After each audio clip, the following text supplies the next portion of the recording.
सर्वांना नमस्कार. Marathi share market या शेअर मार्केटच्या मराठी भाषेतील यूट्यूब चॅनलमध्ये सर्वांचं परत एकदा स्वागत आहे.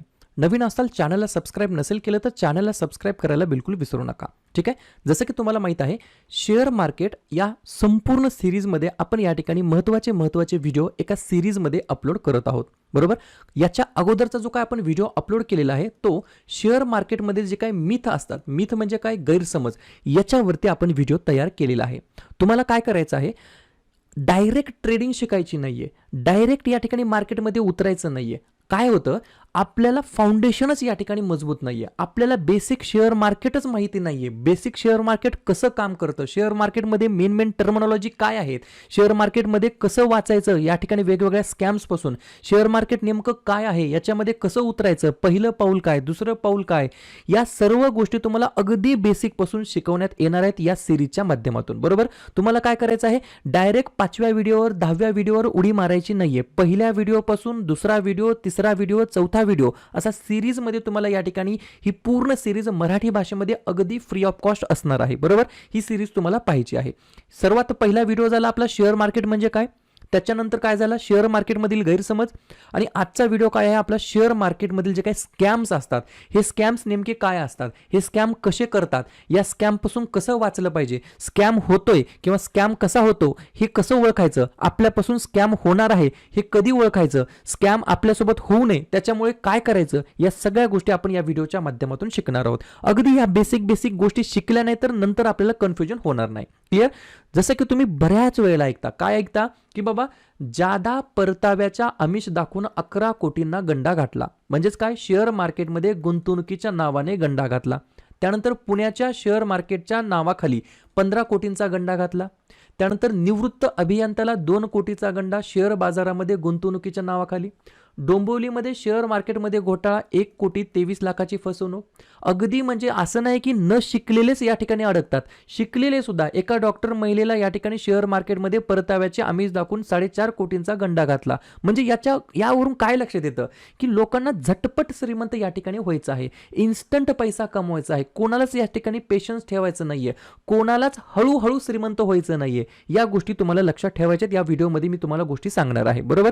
हे प्रसिद्ध व्यक्ती होते. नाव काय आहे यांचं, या बाबाचं नाव काय आहे बाबा, अवधूत साठे. बरोबर. या कोण आहेत महिला, तर या ठिकाणी या आहेत अस्मिता पटेल. या दोघांनी करोडो रुपयाचा या ठिकाणी स्कॅम केलेला आहे, जो की सेबीने ऑलरेडी पकडलेला आहे. यांच्यावरती ट्रेडिंग पासून यांना बॅन करण्यात आलं आहे.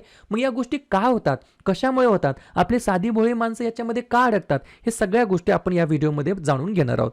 मेन गोष्टीवरती आपण फोकस करणार आहोत या व्हिडिओमध्ये.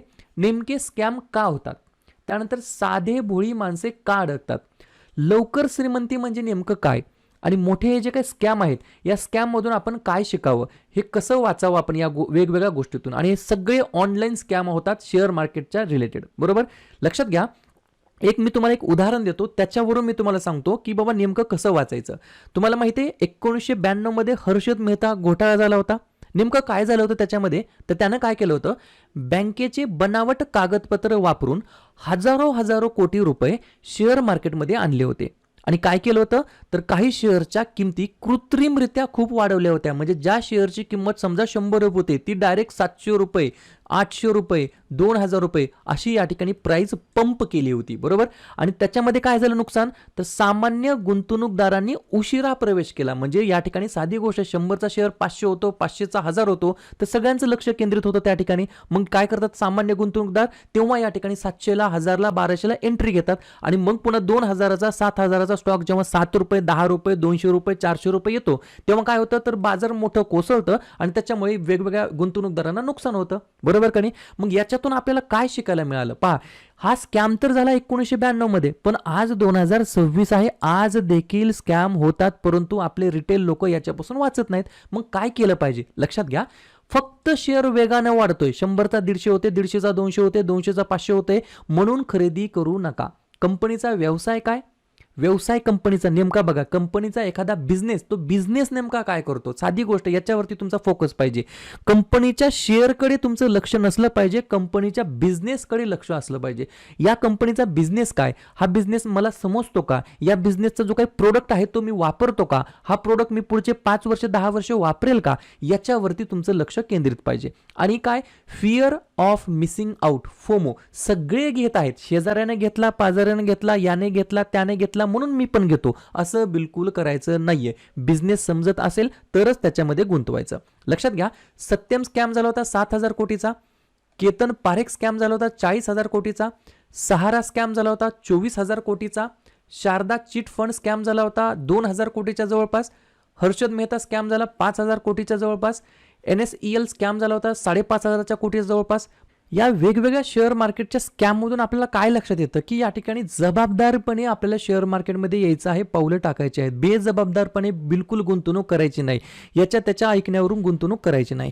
मी तुम्हाला काही या ठिकाणी शब्द सांगतो, हे जर शब्द तुम्हाला ऐकायला भेटले तर मी खरं सांगतो, हात पाय जोडून पळून जायचं त्या ठिकाणाहून, बरोबर. हे सावधानगिरीचे या ठिकाणी शब्द आहेत. जसं की जर एखाद्याने तुम्हाला म्हणलं 100% प्रॉफिट करून देतो, तर बिलकुल ऐकायचं नाही. जर कोणी तुम्हाला म्हणत असेल एका महिन्यामध्ये पैसे डबल करून देतो, तर बिलकुल ऐकायचं नाही. जर तुम्हाला असं कोणी म्हणत असेल मी गॅरंटीड रिटर्न देतो 10% पर मंथ, 5% पर मंथ, वार्षिक 30% परतावा, तर बिलकुल ऐकायचं नाही. ऑपरेटर स्टॉकच्या मध्ये बिलकुल उतरायचं नाही. उद्या या ठिकाणी अप्पर सर्किट या ठिकाणी एखाद्या स्टॉकमध्ये लागलं तर तिथं बिलकुल जायचं नाही. कोणी जर तुम्हाला म्हटलं की या ठिकाणी शेअर मार्केटमध्ये कसं प्रॉफिट कमवायचं याची मी तुम्हाला सिक्रेट फॉर्म्युला सांगतो, सिक्रेट स्ट्रॅटेजी सांगतो, तर बिलकुल त्याच्यामध्ये अडकायचं नाही. कोणी जर तुम्हाला म्हणत असेल की VIP टेलिग्राम ग्रुपमध्ये जॉईन व्हा, तर बिलकुल व्हायचं नाही. साधी गोष्ट आहे, VIP टेलिग्रुप हे 2 प्रकारचे असतात. एका ठिकाणी तुम्हाला काय सांगतात, खरेदी करा, एका ठिकाणी विक्री करायला सांगतात. ज्या ठिकाणी प्रॉफिट होईल त्याचा स्क्रीनशॉट ते नवीन एका ग्रुपमध्ये टाकतात, नवीन बकरे अडकवण्यासाठी. सिंपल गोष्ट आहे. ज्या ठिकाणचा लॉस होतो त्या ठिकाणचा ते स्क्रीनशॉट टाकतच नाही. मग हे नवीन ग्रुपमध्ये जे बघत असतात त्यांना काय वाटते, वा या व्यक्तीला खूप चांगला प्रॉफिट होतो, या व्यक्तीला खूप चांगला या ठिकाणी नफा कमवता येतो, आपण याला जॉईन करू, आपण याला पैसे देऊ, बरोबर. त्याच्यानंतर इनसाइडर न्यूज जर कोणाची असेल तर ती बिलकुल ऐकायची नाही. आणि या सगळ्या गोष्टी ऐकून हे सगळे शब्द जर कानावर येत असेल तर बिलकुल आपल्या पैशावर रिस्क घ्यायची नाही, बरोबर. आणि जर तुम्हाला कोणी असं म्हणत असेल फिक्स्ड रिटर्न, बरोबर, तर ते सुद्धा आपल्याला बिलकुल ऐकायचं नाही. फिक्स रिटर्न हे फक्त FD मध्ये मिळतात, याच्यावरती विश्वास ठेवायचा. तर हे सुरुवातीचे सावधान करण्याचे काही शब्द आहेत, हे जर तुमच्या कानावर पडत असेल तर याच्यापासून बिलकुल तुम्ही या ठिकाणी ऐकायचं नाही, पळून जायचं. ठीक आहे. काय करू शकता सर, ठीक आहे, तुम्ही आम्हाला सांगितलं की बाबा ही गोष्ट आहे, या ठिकाणी धोका होऊ शकतो, हे या ठिकाणी डेंजर पॉईंट्स आहेत, मग नेमकं करायचं काय.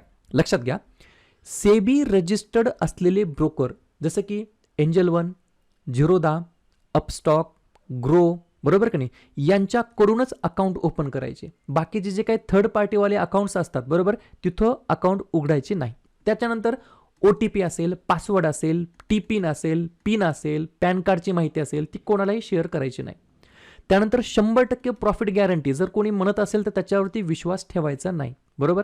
त्याच्यानंतर इनसाइडर टिप्स किंवा सिक्रेट टिप्स पासून दूर राहायचं, बरोबर. कुठलाच ग्रुप जॉईन करायचा नाही. त्याच्यानंतर शेअरमध्ये अप्पर सर्किट लागला की लगेच शेअर खरेदी करायचा, या भावनेमध्ये बिलकुल जायचं नाही. काय होतं, अप्पर सर्किट लागत जातात.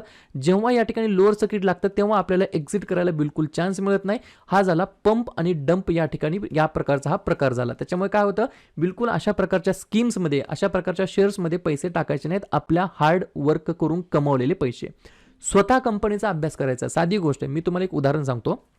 एशियन पेंट, बरोबर, अगदी आपल्या आजोबाच्या काळापासून, वडिलांच्या काळापासून, आपल्या पिढीपासून, आपली मागच्या जनरेशनपासून एशियन पेंट हे आपण बघत आलेलो आहेत, बरोबर का नाही. कोणीही डोळे झाकून, आपण आज सर्रास विचार करतो की बाबा मी घर बांधतोय, कोणता कलर देऊ, डोळे झाकून लोक काय म्हणतात, एशियन पेंट, बरोबर की नाही. तर हे जे काय एशियन पेंट आहे, हा काय विश्वास आहे, हा 10-10 वर्ष, 20-20 वर्ष, 30-30 वर्ष बिझनेस चालत आलेले आहेत. यांचा आपल्याला बिझनेस लक्षात येतो. साधी गोष्ट आहे, कंपनी काय करते, कलर तयार करते. कोणता कलर तयार करते, एशियन पेंट तयार करते. ते आपण घराला वापरतो, आज वापरतो का? नाही. एक एक दोन दोन डेकेड्स पासून 10-10 वर्षापासून आपण 20-20 30-30 वर्षापासून हा पेंट वापरतो. इथून पुढे आपण वापरताल का? हो. जर भविष्यात मी घर बांधलं तर आपण एशियन पेंट देणार का? तर हो देणार. मग याचा अर्थ काय? हा बिझनेस चांगला आहे, बिझनेस मॉडेल चांगला आहे. कंपनी आणि कंपनीचा प्रोडक्ट जर आपल्याला लक्षात येत असेल तर समजायचं की आपल्याला बिझनेस समजतो. एखाद्या कंपनीचा आपल्याला बिझनेसच समजत नाही तर त्याच्यामध्ये गुंतवायचंच नाही. बरोबर. त्याच्यानंतर लक्षात घ्या, सर्व पैसे एकाच शेअरमध्ये गुंतवू नका. बरोबर. अमकं म्हणले टमकं म्हणले हे शेअर पुढच्या महिन्यात 20% पहिलं म्हणून या ठिकाणी जेवढी आपल्याकडे कॅपॅसिटी आहे, जेवढं आपलं कॉर्पस आहे तेवढे एकाच शेअरमध्ये आपण टाकून दिलो, असं बिलकुल करायचं नाही. त्याच्यामध्ये पेन्नी स्टॉकमध्ये विचार न करता गुंतवणूक करू नका. 7 रुपयाचा स्टॉक आहे, 10 रुपयाचा स्टॉक आहे, तो 100 रुपये होईल, अशा इमोशनल या ठिकाणी इन्व्हेस्टमेंट बिलकुल करायचे नाहीत. त्याच्यानंतर सोशल मीडियावरील प्रत्येक बातमी खरी असते असं बिलकुल नाही. लक्षात घ्या, राजेश एक्सपोर्ट नावाचा एक शेअर होता, त्याच्यामध्ये अशाच प्रकारे पंप अँड डंप झालं. वेगवेगळ्या पेन्नी स्टॉक असतात. बरोबर का नाही. नेक्स्ट HDFC बँक म्हणून IDFC बँक खरेदी करायला भरपूर जणांनी या ठिकाणी लावलेलं आहे शेअर मार्केटमध्ये, असं बिलकुल विचार करायचा नाहीये. मी तुम्हाला साधी गोष्ट सांगतो, जर IDFC फर्स्ट बँक पहा, कुठलंच बाय किंवा सेलचं रिकमेंडेशन नाहीये किंवा IDFC फर्स्ट बँक वाईट आहे चांगली आहे असं मला म्हणायचं नाहीये. त्याच्या मागचा माझा म्हणण्याचा अर्थ समजून घ्या. IDFC फर्स्ट बँक जर HDFC बँक जर बनवण्याची एवढी त्याच्यामध्ये कॅपॅसिटी आहे, बरोबर का नाही, तर HDFC बँक सुद्धा त्या ठिकाणाहून अजून मोठी ग्रो होण्यासाठी या ठिकाणी कॅपेबिलिटी आहे ना त्याच्यामध्ये सुद्धा.